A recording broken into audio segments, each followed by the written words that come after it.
20대 국회의장단이 모두 선출됐습니다.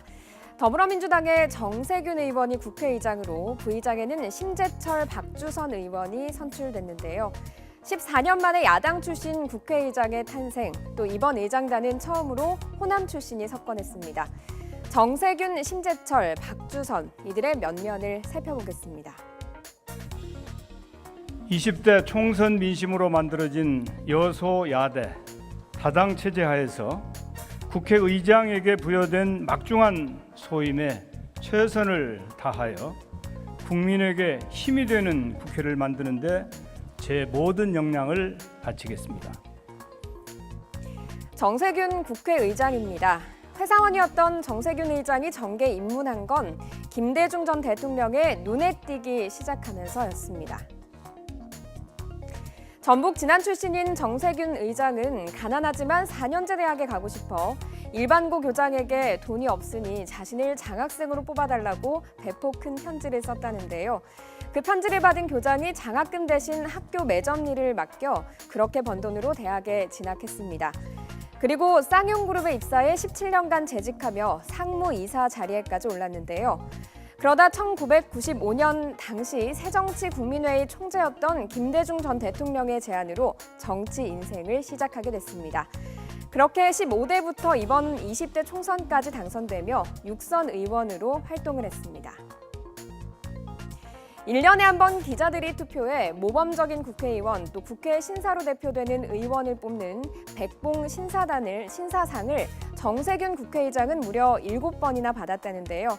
그런 그의 온화한 스타일 덕에 미스터 스마일이라고 불립니다. 국회의장의 스타일에 따라 국회 모습도 많이 달라지는데요. 정세균 의장이 이끄는 국회는 어떤 모습일까요? 심재철 부의장의 삶은 경랑의 삶으로 박주선 부의장은 오뚝이라는 수식어가 붙습니다. 광주에서 태어난 심재철 부의장은 1980년 서울의 봄 당시 서울대 총학생회장으로 민주화 운동에 참여했습니다. 그러다 김대중 내란 음모 사건으로 체포돼 고문을 받고 유죄 판결까지 받았는데 내란 음모 사건 피의자 중 가장 혹독하게 고문을 받은 것으로 알려져 있습니다. 이후 중학교 교사로 영어를 가르치다 MBC 기자로 전직했는데요.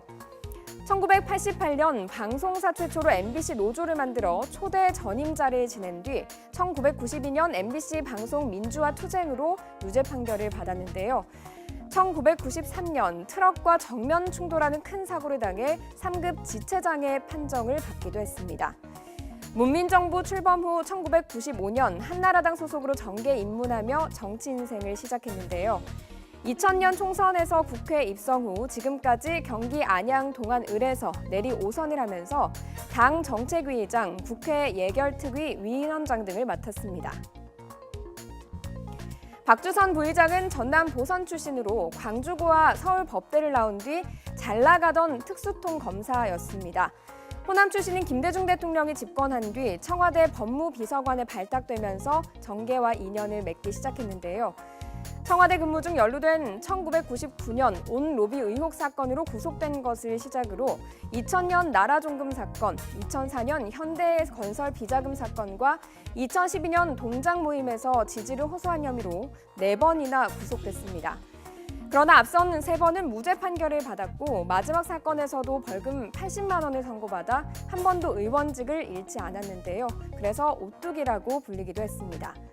야권에서 줄곧 반친노 노선에 서왔고 지난해 9월 새정치민주연합을 탈당해 국민의당에 합류해 최고위원을 맡아왔습니다. 차기 대선을 앞둔 20대 국회, 또 여소야대로 구성돼 협치라는 과제를 안고 있기도 한데요. 이번 국회의장단이 어떤 몫을 해낼지 주목됩니다.